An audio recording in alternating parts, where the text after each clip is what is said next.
Alakira Muhammadu Alakira Mamadu Nyomada Alakira Muhammadu Alakira Mamadu Nyomada وصلى الله على سيدنا محمد وعلى آله وصحبه وسلم تسليما كثيرا إلى يوم الدين وبعد سلام الله عليكم يا إخوة الإيمان. وعليكم السلام ورحمة الله وبركاته. أمبي فلوك على دفو كعلى بركة على ميني ينسان نجرا أنا أمبي على فو كبركة كصلى على كربا كان محمد صلى الله تعالى عليه وسلم كصلي أصود نجسان مونكا كصلي أكسابه مونكا. Nambora ye anga foli bi aw bɛɛ lajɛlen ye ka taa leader cɛw la ka taa se an ka journalistw ma an b'aw fo k'aw wele ɲuman dɔn sigi in nin ye sigi kɔrɔ de san o san ni ala y'a yira an na hɛrɛ la ni an ka kiraba in sallallahu alaihi wasallam n'ale ka bangani kaloba in jɔra ani an balima journalistw bi sigi leader tɔgɔ la fɛn min b'i bolo la ni o bi ɲɛsin mawuludu ma k'a ɲɛfɔ mali silamɛ bɛɛ lajɛlen ye ani k'a ɲɛfɔ jamana den bɛɛ lajɛlen ye alhamdulillah ɲinɛ mawuludu ni ala sɔnna alakira bange ni kisi nɛɛma b'a ma o bɛna kɛ le 12 ayiwa a denkundi ni ala sɔnna o bɛna kɛ le 18 ni ala sɔnna o bɛna kɛ ɲinɛ ta in bɛnna o de ma wele kun ye k'o lase ka tila ko tuguni mawuludukɛla fɛn o fɛn bɛ jamana in kɔnɔ n'o ye mali ye o bɛɛ k'u jija hakilila min bɛ yen bi silamɛya jɔyɔrɔ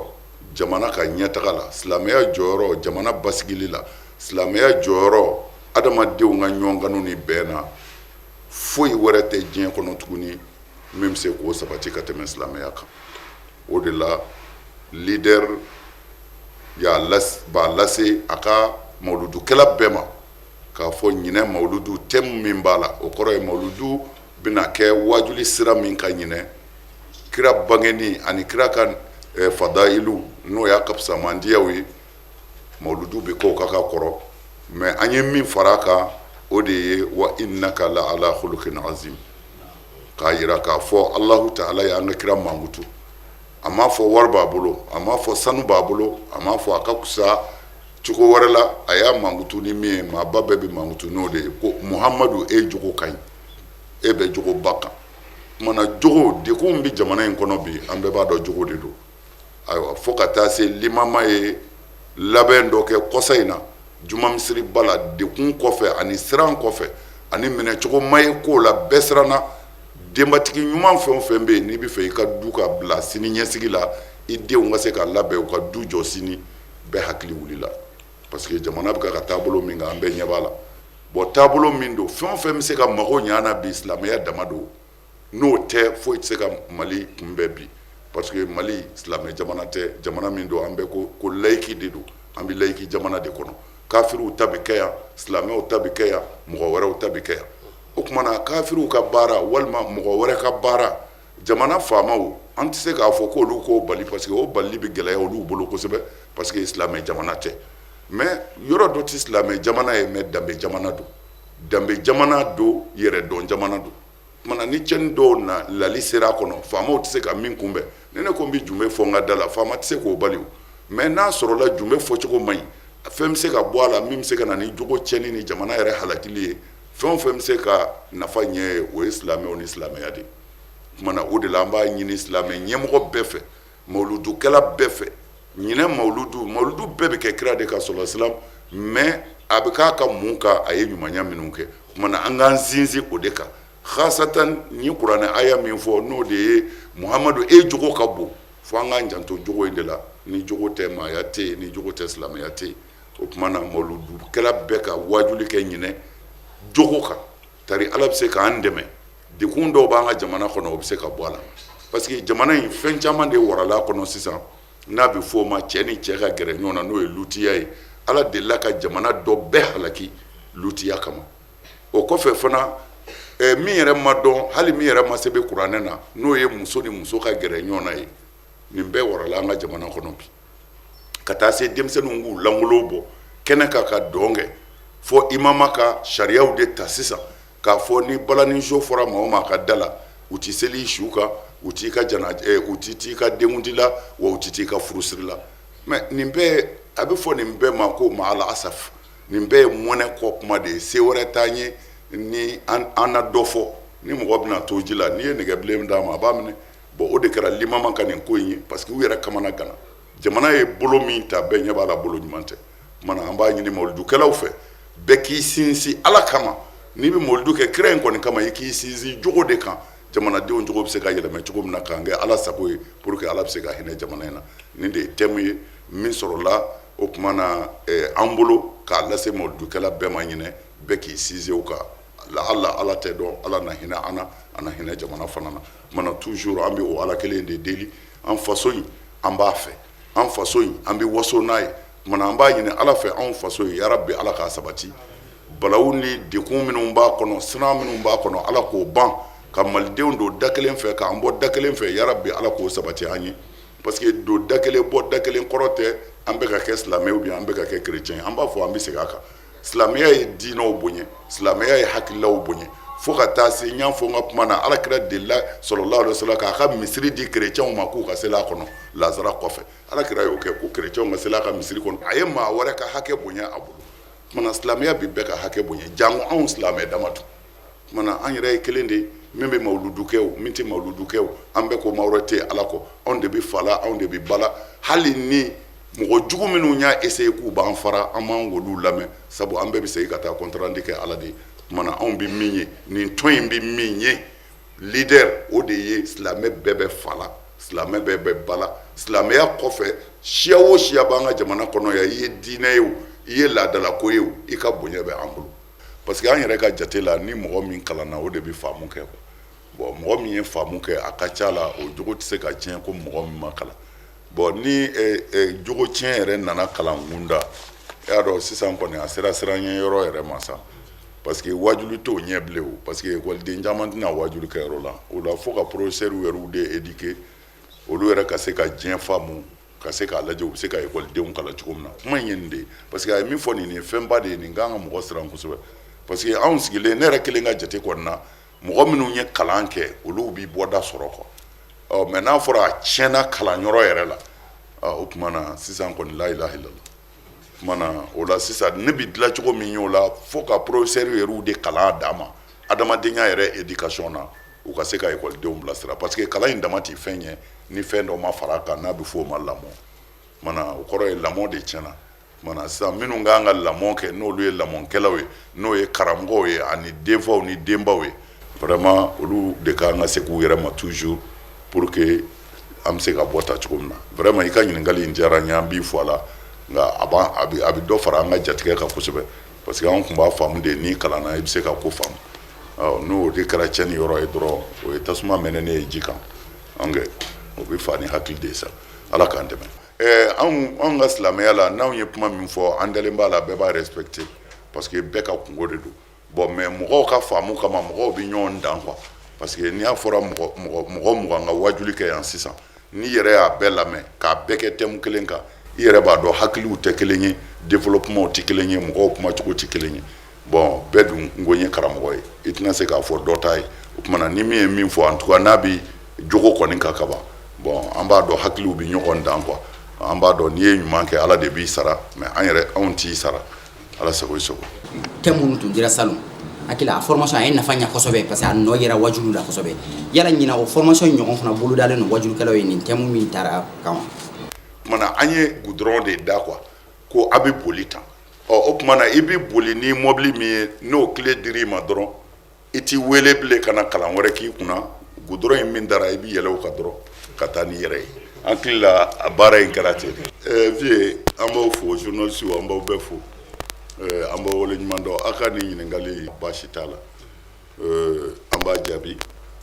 n yɛrɛ balila k'a mɛn et puis sufɛ de n ka kalandenw nana papier dɔ di yan papier in yɛrɛ bɛ n bolo so kɔnɔ ye lahala yan'a ka taa n b'a ta ka yira u la papier in kɔnɔ ne tɛ tubabukan dɔn kosɛbɛ nka a b'i n'a fɔ n dɔgɔ kɔni denw bɛ a y'a ka ko la u nana n'a papier ye ka na di yan n bɛ min fɔ o la vie fo ka n sa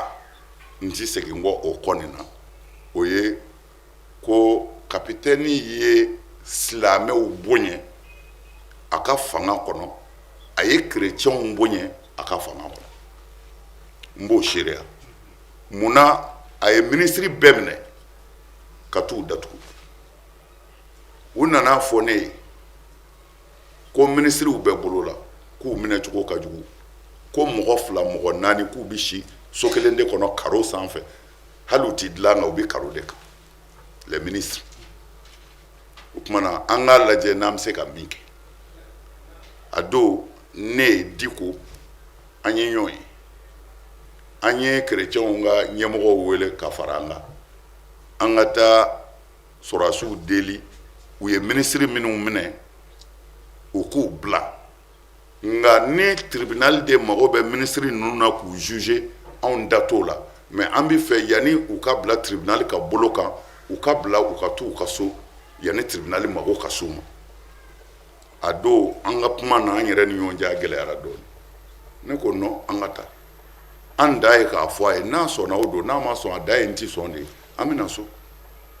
anya fara nyonka antara ado ayam bismillah ka ambunya angwa ma bon ministre minnu be bolola ma bawde do mali barakela korowde do mana ambi fe ika ministre nunu labla ni tribunal bu no fe o ka tribunal bi ke mais yan tribunal ka do no fe ubla anya me ku bi na chuko ka jugu ko mo nani de bi shi sokele ngono et puis karo sanfɛ uti dlanka ubi karo deka bon ako ama ko chendo ako me ale ko chaman kera ministre o menani na ale reta kalama ay min fo anya do ako ale reta kalama ako me abora kalama 600 abuka ka nyenyina na pour que ka lafia ako me anga segi sini lazara angana an segira sini lazara annana ay mo danga ko kata ministre menane yirana antara ministre nu laje anyu fo ango bo anuna na chogo de laje afora ko keme ka amene ko juguya anana afle parce que akra chogo chogo awe mali servi kunu on y islamé o de ya ni chrétien wa anana afle ministre ko chendo ku ubi mena puma mena o mena chogo kumai ko nga 600 kwa nyera ka du kaso ministre yere membi war ko kuna o ko ne ka do sokono ko libe o tale kaso sadiru kelembi ku bla mine chogola ko ale re kaso ote ko nga ko ale fe ka min fo anyede ko anga nyinu fe ala kama o ko lu labla o lu bi yoro mina ma shito lu la membi bolibi ubu sigide nu ma obu la tribunal lo ka juger mais anga nyinu fe tienre la yoro nyandiru ma de nga o ka laje o ka taso aywa anyi nyon yininga ango obika chigode doko a nu yeni uyambunya ta amanga ko chaya ble nuko no angata udaye anti soni antara ango kamalema capitaine ma ngo bo iba laje ministre nunu kabla ya nu ka jugement ako au kotewa ne ko amango oho ongote ako bo u kumbi de kumina ale kunta kalama mais anga don fana hal na le pumba kalama se kunto olu ye ko olu ni alache katiye olu kumitile ni marabatika tanduru la de marabatika tanduru bebe doni ngi tege ka yimi capitaine de côté ku kumitile no de ko me kwa bubla o do ay ordudi ka ministre sabatoko fo koko oblabi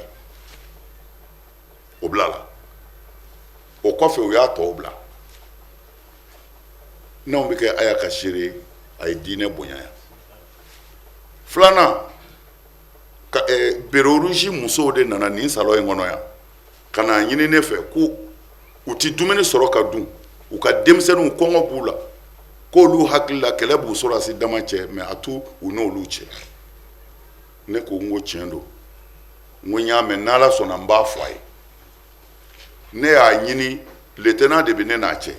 lieutenant tangara ye anga dugu manja nyona tangara ya de do to danena ka sanduru ke ne rete tangara yele do ama deli ka sigi kena kelen bo o tangara yi ni min bɛ ne fɛ ne b'o de wele k'a fɔ a ye ne y'a fɔ Tangara y'a fɔ capitaine ye ko Bere Rouge musow sɛgɛnnen don a kana sɔn fiyewu denmisɛnw ni musow ka ɲɛni a tɔgɔ la maa o maa y'o kɛ jɛnɛ i ka laban ti ɲɛ n k'a fɔ a ye ko ne ko ten n'i bɛ se ka zama yɛrɛ zama o ko ne ma ko a b'a fɔ a ye o y'a fɔ a ye komi o m'a sɔrɔ joona quoi o y'a sɔrɔ fo su minuit waati o y'a fɔ a ye a ye ne wele minuit kɔfɛ a y'a yɛrɛ de ye ne wele ko bɔn ko min fɔra nin ye Bere Rouge ka ko la k'ale ni Ala cɛ a t'a kalama ko bɔn ko su kɔni kora ko ne bɛ se ka na u fɛ yen sisan ko ne kana ne ko capitaine ka ti su in na ne tɛ se ka taa a yɛrɛ yɛlɛla kosɛbɛ a ko tuma na n'i bɛ se ka sɔn n bɛ maa ci ma n k'o bɛ bɛn ayiwa a ye $4,000,000 di dɔ ma ka na di ne ma ko n k'a di Bere Rouge musow ma dumuni sɔngɔ don n ye Diko wele ka kerecɛnw ka ɲɛmɔgɔw wele an bɛɛ farala ɲɔgɔn kan ani Mutada mɔgɔw ka taa n'a ye safurula a bɛ fɔ cogo di ko El Faruku wa an ni El Faruku mɔgɔw an n'o olu taara fɛngɛ na Kampala la k'a kɛ événement ba ye diinɛ ɲɛmɔgɔ bɛɛ bɛ yen a y'a ye $4,000,000 min di ne yɛrɛ ye Ansaru mɔgɔw ye $1,000,000 fara a kan Diko o ni El Faruku mɔgɔw olu ye malo tɔni hakɛ dɔ fara a kan en tout cas wari in kɔni cayara an ye wari d'u ma u ye wari di Diko yɛrɛ ma k'a ka taa mara yan'u mago ka s'a ma malo tɔni hakɛ dɔ dir'u ma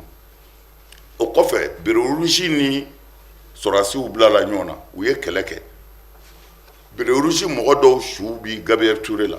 ko bɛɛ kɛra u ko maa tɛ se ka gosi a la u somɔgɔw nana ne yɔrɔ la k'u denw su bi Gabriel Touré la capitaine ko k'a fɔra ko maa tɛ se ka gosi a la o tuma na an k'a to k'u denw sɔrɔ ne ye Tangara wele n k'a ka rendez-vous ta ne ye Diko Modisi la a siranko tun do dɔɔnin parce que an ni capitaine delila ka bɔ Bere Rouge ko kuma na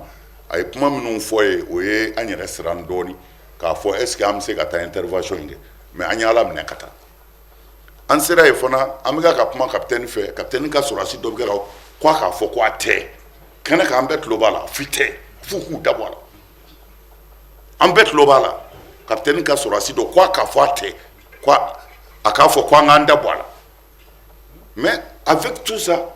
an ko capitaine ma minnu sara kɔni a to u somɔgɔw k'u su sɔrɔ capitaine ko ten an ko ten a ko bɔn a ye taa a y'a fɔ u somɔgɔw ye ko bɛɛ ka t'i ka su ta n bɛ telefɔni ci sisan u ka suw di wa ni maa b'u la fana se tɛ min ye a k'an wele ne yɛrɛ de b'o janaja sara a bɛ bɛn min ma n b'a d'u ma u ka janaja kɛ capitaine y'o kɛ n'a fɔra ko anw y'a seere ye ne bɛ se ka kɛ min seere ye o ye min tɛmɛna ne n'a cɛ de o kɔfɛ an ka Mali ɲɛmɔgɔba dɔ banana yan girigaragiriw la a degunna kosɛbɛ u y'a cɛ ka taa n'a ye k'u bɛ taa n'a ye Faransi sɔrɔdasiw ye avion bloqué k'a tɛ taa Faransi ambassadeur taara ka ko bɛɛ kɛ k'a tɛ taa k'a tɛ bouger Gakou an ka ministre kɔrɔ dɔ don Banjugu Gakou de ye ne wele téléphone na dugutilama fɛ ne y'a ka téléphone ta n ko a ka di a ko ɔhɔ a ko vraiment n'i bɛ sɔrɔdasi ninnu sɔrɔ ka kuma u fɛ parce que nin ɲɛmɔgɔ min filɛ aéroport la n'a sara u bɛ tɔgɔ juguba sɔrɔ a la dɛ bɛɛ dɛsɛra o k'a tɛ taa ne ye Kamalen wele n ko n bɛ se ka capitaine sɔrɔ wa a ko n bɛ se k'a essayer parce que o y'a sɔrɔ ale yɛrɛ sirannen don ko ninnu na sisan u kana na jate wɛrɛ minɛ ale yɛrɛ kan ne ye téléphone ta ne y'a wele Ala y'a kɛ a bɛnna sababa ma o yɔrɔ bɛɛ ne ka téléphone ta ne ko n ko capitaine don a ko n ko bɔn dugu tilala i bɛ yafa ma n ko mais ne b'aw ladi tuma caman n bɛ hakili ɲumanw d'aw ma n ko nin ko a fɔra dɔ bɛ aéroport la a y'a to a ka taa dɛ n'a ma taa n'a sara a ma ɲɛ a ma a ko bana tɛ ko politique de don u b'a ɲɛdɔn namara dɔ de labɛnnen don u fɛ k'olu b'a bɛɛ n ko non ni bana tɔgɔ fɔra la n'i sera k'a bila ka taa o de ka ɲi a ko Hayidara ye ko ten a ko n bɛ ordre di sisan a bɛ taa capitaine ye ordre di an ka Mali ɲɛmɔgɔ in u taara n'a ye i y'a faamu kosɛbɛ nin caman de tɛmɛna ani capitaine ni ɲɔgɔn cɛ bonya sira kan alors nous ko on me se ka kɛ seere on me se ka kɛ min seere a ye silamɛya ni diinɛ bonya en tout cas on me se ka k'o de seere ne min bɛ k'a fɔ fana ne disajɛlen don min na sɔrɔsi ninnu u bɛɛ bɛ n'a mɛn kabini ala k'an da ne ta de b'u bolo u ta tɛ ne bolo tari m'a faamu de kabini ala k'an da a ganuw bolo u bɛ boli ka na yan de Hayidara ɲama i ka nin d'a ma ne seko ye min ye n b'a k'u ye u ma sa u bɛɛ balolen don u bɛ n'a mɛn ne y'a di u ma de n faso kama et puis ni conseil kun b'u la ko mɔgɔ bɛ kuma u fɛ u nan'u kalifa ne ma k'u nan'u kalifa ne ma ala kama n k'u bilasira n ko ne tɛ mugu ci cogo dɔn dɛ n ko nka n bɛ min kɔni dɔn a ye baara min ta n'a y'a kɛ tiɲɛ kan ala b'a dɛmɛ n ko mɛ a y'aw kɔlɔsi adamaden la a kana dan sago ala mago b'a ka jɔnw na dɛ n'i y'u ɲininka u b'a f'u ye u na o na n b'a f'u ye fo ka taa ne yɛrɛ koko y'u ye n'i y'o ko o ko daminɛ u ye alifa konare den minɛ u nana ne ka so yan siɲɛ dama min na u yɛrɛ b'a hakɛ dɔn k'a fɔ u denkɛ bɛɛ bolo la ne wulila ka taa se kapitɛni ma n ko alifa konare den a y'a bila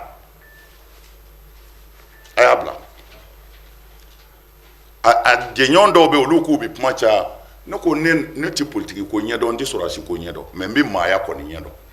ninnu nana se ma vraiment a y'a lajɛ a k'a bila kapitɛni ye layidu di o yɔrɔ la a ko Hayidara vraiment n b'a bila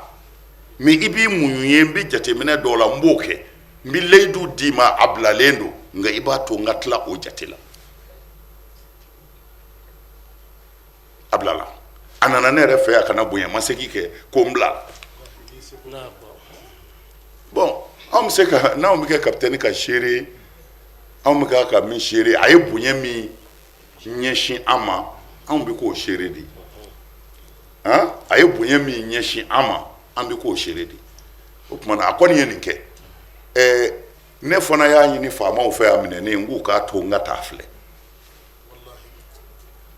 u ye papiye di yan n taara filɛ a yɛrɛ ka kuma fɔlɔ kɛra min ye a ko Hayidara an m'a to i ta la de n'o tɛ an t'i sigi yan bilahi a ka kuma fɔlɔ ne fɛ Hayidara an m'a to i ta la de o de y'an sigi yan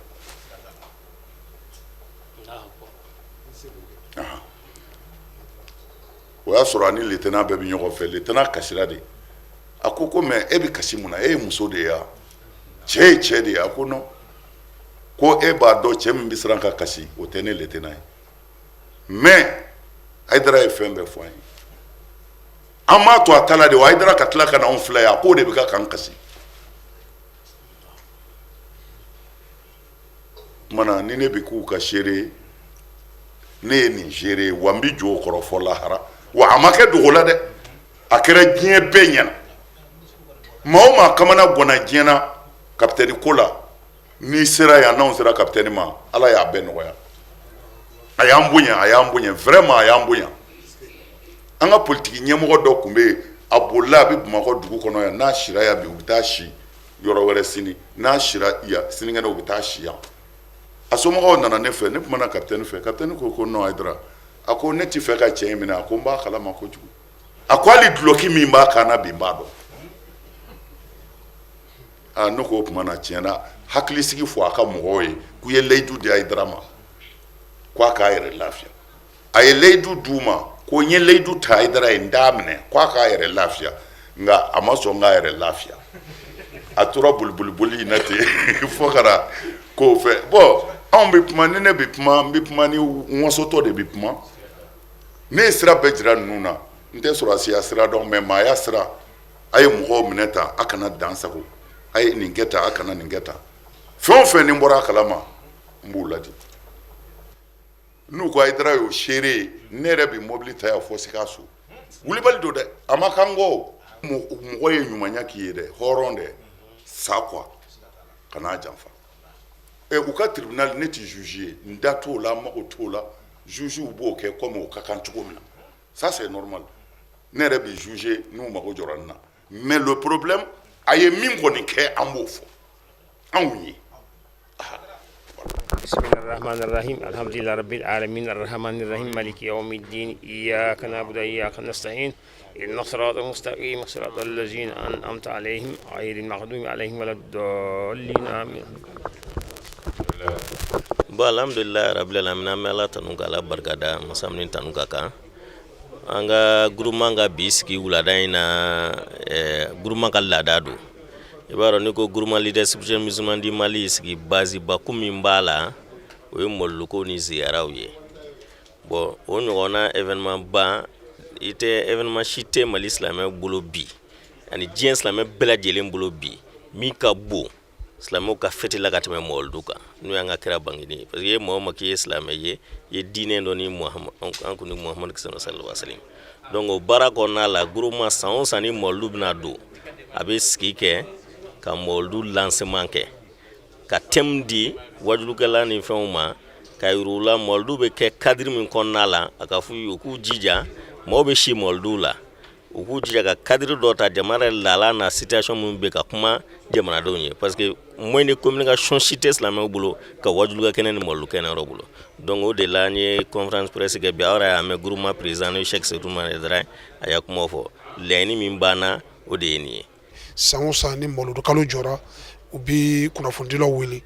ka moludu am fe tem mingata wajulu beka bebi ka wajulu ka chogo meja me tem central do be beka for liko de la beka mununu ka odafe am o temdi million ni hakla maba munumbe la delika munumbe shirtu na hadara anan no na ubi o la delika ndi wajulu kela uma jamana fa befe misiru kono zawiyo kono ani kene baw save donc o la da letle o de ansigia bi tem be nyina o de ka fo islam ala jogo joro e mi ala adamaden kanka parce que ni ma ko be dine la il faut que différence ka ye dina mo ko ni ma chamunu te dine la donc on dina mo ko ka damne karamo la ka damne musula ka damne demsenuna mo may dina mo ko femme be jamana en jabi o jugo de vraiment donc il faut que bede qui comporte jogo abnyuma bela jelena ala krania ala tanu no de wa inna kala ala khuluqin azim Muhammad vraiment jugo kan donc vraiment bine on laje dina srafe adamaden srafe sigi srafe demseni kunda musukunda ibasoro vraiment anyine do islam ka ke chokamena vraiment entêté donc au-delà thème kera o yenyina mauludu ka ke beka kuma o thème o kan pour que vraiment am se ka segin jogo nyumanya kan parce que jamana inkono ya hali yani dina ka propager ka senin bema vraiment jogo ko mawkumbo mawbe san ngana kodo ke pour que akana foko mambe bon du inkono ko de ninke mami karsa den ko de ninke mais bino tala repertana blin mo shita i rebali foi kelima bebse ka fembeke o ko e fami na be dina kuma suli donc vraiment o la nyina ni tem ni tara alagira mamado nyomada